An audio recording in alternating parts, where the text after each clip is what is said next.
안녕하세요. 완전 정보 부동산 플러스 진행의 장유윤입니다. 올해 주택시장 온탕과 냉탕을 오간 흐름이었습니다. 주간 단위로 살펴보면 서울 아파트 값이 2021년 이후에 최고 상승률을 기록했던 반면에 4분기 이후 주택시장 또다시 침체기를 맞이하고 있기 때문인데요. 과연 내년 주택시장 흐름은 어떨까요? 수요자들의 시각 살펴보고요. 전문가의 의견도 함께 들어보도록 하겠습니다. 자, 먼저 오늘의 부동산 주요 이슈들 만나보시죠. 12월 수도권 입주 물량은 16,000가구로 추산됩니다.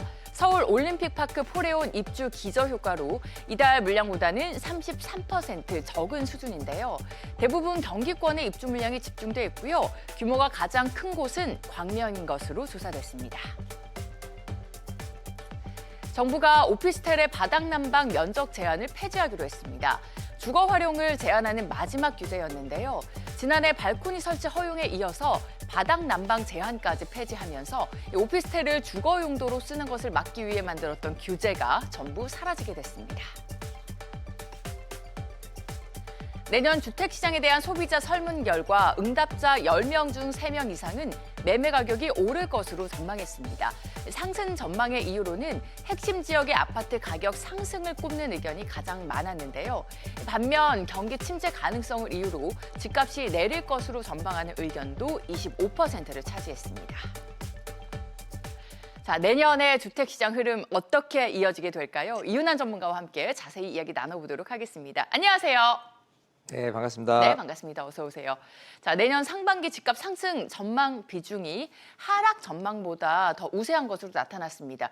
집값 전망과 함께 좀 주목할 변수들이 있다라고 하면 좀 짚어주실까요? 네.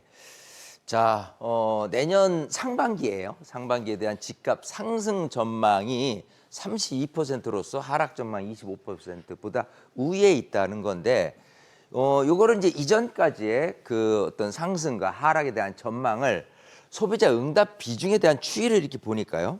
지난 2017년에 때 봤을 땐 보합이 될 것이다라고 했었는데 그 이후로 하반기에서는 이 상승이 될 것이다가 하락보다 훨씬 많은 걸로 나타나고 있고요. 2018년, 19년은 보합 쪽이 우세했는데 어쨌든 가격은 실제적으로는 많이 좀 올랐습니다. 그 이후로 가격이 최고조로 달했을 때는 상승폭이 굉장히 좀 높았던 상태. 자, 이거를 봤을 때 지금 현재 모습에서의 그 상승과 이 하락에 대한 부분 보다도 좀 사실 주목해야 될 부분은 보합 쪽이라는 거예요. 이 보합 쪽에 대한 이 그래프가 가장 높게 형성이 되기 때문에 이 상승에 대한 그 전망이 높다고 해서 대체적으로 다 상승할 것이다라고 보기는 좀 어렵다고 보지 않겠느냐 생각을 해요. 자, 기본적으로 핵심 지역에 대한 집값 상승 그리고 기준금리에 대한 추가 인하 가능성 이런 부분이 상승 전망을 내놓은 소비자들에 대한 이유가 될 것이고요. 또 이제 하락에 대한 부분까지도 생각을 해보면 일단은 전체적인 경제 침체라는 부분이라든지 뭐 대출 규제라든지 이런 부분들이 있기 때문에 쉽사리 수요자들의 심리가 막 살아나기는 쉽지는 않을 것이다요. 자, 그래서 이런 상승 전망과 하락 전망 중에서 상승 전망이 있다고 한다면 우리가 어떤 식으로 좀 바라봐야 될 거냐면 그래도 아까 얘기한 핵심 지역에 대한 부분은 가격이 크게는 빠지진 않을 것이다라는 측면을 좀 바라볼 수 있을 것 같고요. 그리고 많은 분들이 조금 선호할 수 있을 만한 역세권이라든지 학군이 좋은 그런 아파트 같은 경우도 가격이 크게 빠지지는 않고 급매물 위주로 가격이 된다라고 하면 다소 가격이 오를 가능성이 있다는 부분. 또 상대적으로 반대로 얘기하면요. 좀 많이 선호하지 않는 그런 그 집 아파트라고 한다면 뭐 역하고 좀 멀다 또 학군이 좀 썩 좋지는 않다라고 한다면 그거는 오히려 하락할 가능성이 있다라고 보면 됩니다. 그래서 부동산 시장을 읽어낼 때 향후에 대한 부분 중에서 이 소비자들이 생각하는 부분들이 100% 맞지는 않지만 지금처럼 상승 전망과 하락 전망이 상승 전망이 좀 우세했다고 생각을 한다면은 이 양극화 차별화가 조금 더 심해지고 있다는 모습을 조금 좀 들여다봐야 된다라고 생각이 되고요. 이 전세감 같은 경우는 43%가 좀 오른다고 얘기를 했어요. 자, 그래서 집값에 대한 부분은 아까 얘기대로 그 좀 평균적으로 전체적으로 오르고 내리고가 아니라 좀 부분적으로 좀 오를 곳은 오르고 그렇지 않을 곳은 그렇지 않을 것이 이 집값에 대한 부분이라면 전세금은 전체적으로 좀 오를 수 있는 분위기가 형성이 될 것이다라고 우리가 시장에 대한 내년 상반기에 대한 시장을 감히 예측을 할 수 있겠다 생각이 됩니다. 네, 이렇게 해서 주택 시장의 내년 흐름까지 전망을 해봤고요. 양극화 시장이 좀 양극화 현상이 이어질 걸로 예상이 되는 시장 상황 속에서 좀 오를 만한 이슈가 있는, 오를 만한 힘이 있는 지역 고르는 방법, 주택 고르는 방법까지 전해드렸으니까 도움 되셨기를 바라겠습니다. 자, 이렇게 해서 이윤환 전문가와 함께 오늘 부동산 시장의 주요 이슈 확인을 해봤고요. 이윤환 전문가 직접 만나볼 수 있는 부동산 무료 세미나도 준비가 되어 있습니다. 일정은 참고해 주시기 바랍니다.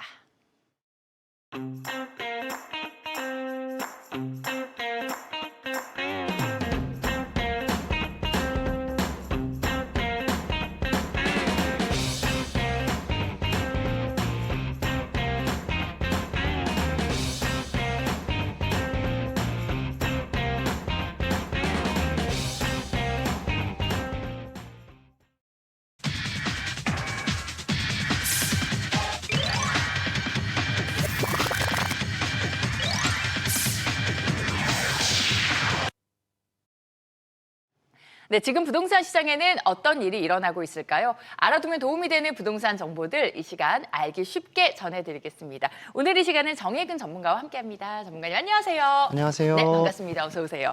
자, 현대경제연구원에서 부동산 시장의 좀 특징을 정리한 흥미로운 보고서를 발표를 했더라고요. 자, 올해 우리 부동산 시장을 대변할 수 있는 어떤 핵심 키워드를 발표했는데 어떤 게 있을까요?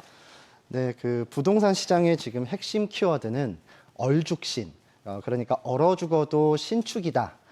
이런 신조어인데요. 네. 신축 아파트에 관한 이제 관심이 상당히 높아지고 있는 상황에서 신축 아파트 공급까지 부족하게 되다 보니까 더욱더 관심이 많이 쏠리고 있는 상황입니다.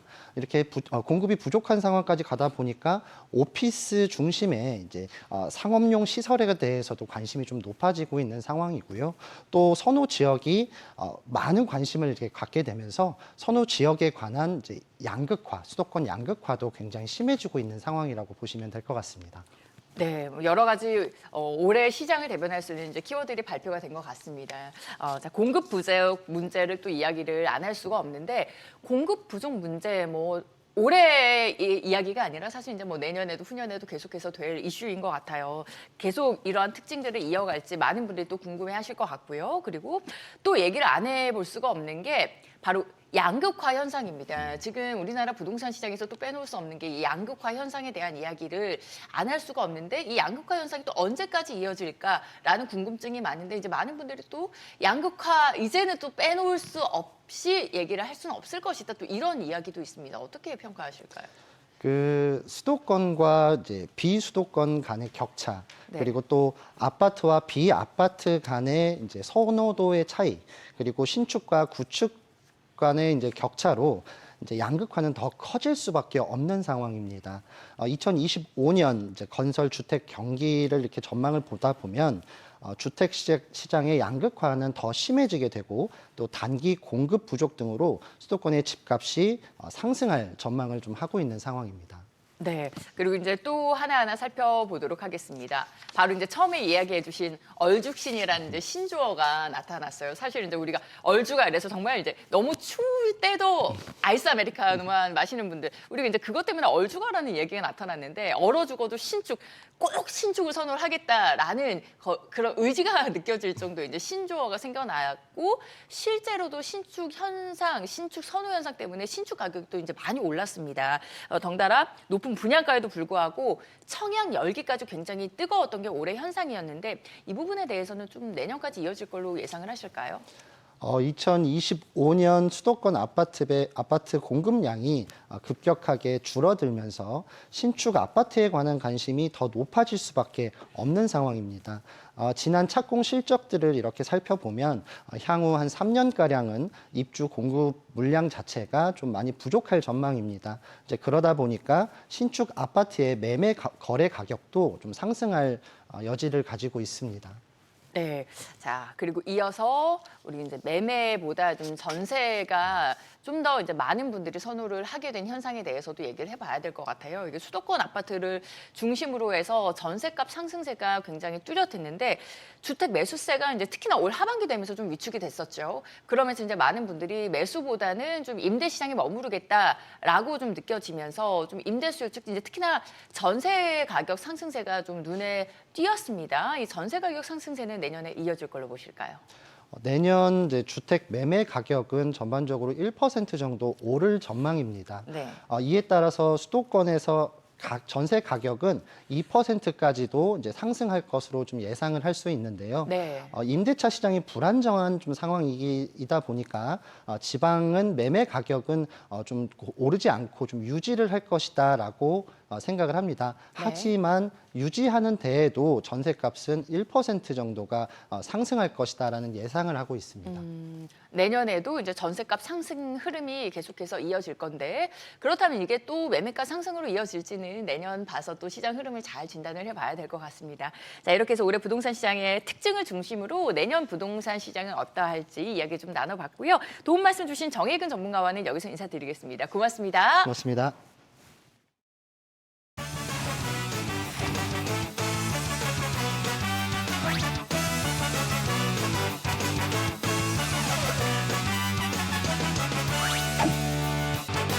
Woo!